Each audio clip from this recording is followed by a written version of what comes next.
Hello, I'm Chaplain Larry Crabtree, serving with the St. Mary's County Sheriff's Office and the Maryland State Police Leonardtown Barrack. And I'm Charlie Wharton, one of the chaplains for the St. Mary's County Sheriff's Office. And you haven't seen us enough lately, so we thought we'd do something to get us back in your cars or at least on your desktop.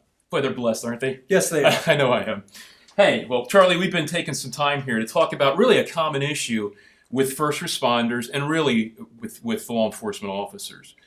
We've been dealing with the whole concept of compassion fatigue, and that's this idea of just caring too much, the pain of really caring, which is really what their job's about.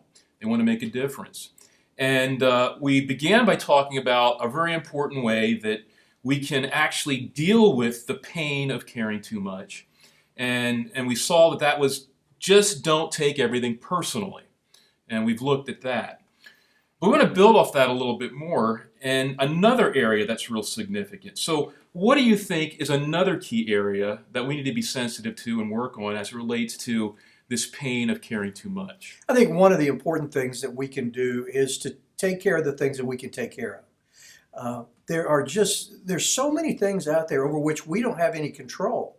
And I think that starts to get blended into our satisfaction, our contentment with life when we start to realize there's a great big world out there over which I have no control, and so we start to spiral out of control. Yeah, you know what?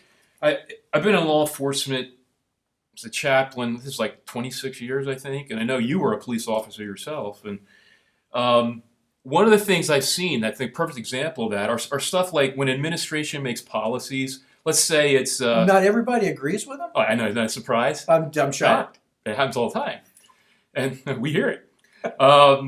And so let's say administration says you have to wear your hat, and whenever you're out of the car, you got to wear your hat. Well, you don't like wearing your hat, and I have watched officers literally come unglued over the fact that they don't want to wear a hat. But you know what? They can't control that policy, and so what's the best way to deal with something like that? Well, I think that we have two options. Number one, we can accept what is coming down. Well, actually, we have three options. One, we can accept it. Two, we can move on to something else. Or three, we can work within our confines to make a better suggestion of how we can help. And I think it's important to understand where we fit, not only in the rank structure, but also where we fit in what's called unofficial leadership.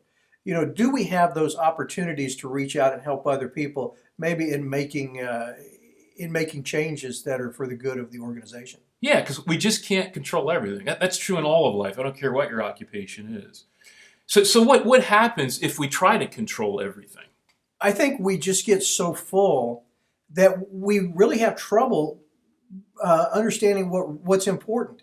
Let me give you another example, and this is something that we don't talk as much as we should have, or we should, about families. There's a lot of stuff that goes on in our jobs, and what happens is we become so frustrated with the things that we can't control, maybe in our jobs or maybe in society, and then we go home and maybe we try to tighten down too much on what we can control in the family, and that creates some unnecessary stress and issues within the family unit. Yeah. So this is excellent advice. This is real world practical advice to help us deal with just the pressures of really the kind of work that these people are involved in and care about. It really is, and again, I believe it's the greatest career that there is, but I think it comes with some very unique challenges that we have to be able to overcome, and to be able to overcome them, we have to understand the impact that it's had on us. Excellent. Well, I hope you're finding some of our sharing together here helpful. We're glad to have this opportunity. We have some more ideas, some more ways to deal with compassion fatigue that we'll be sharing in the next weeks, but it's been good to be with you today. So always remember, be strong and be safe.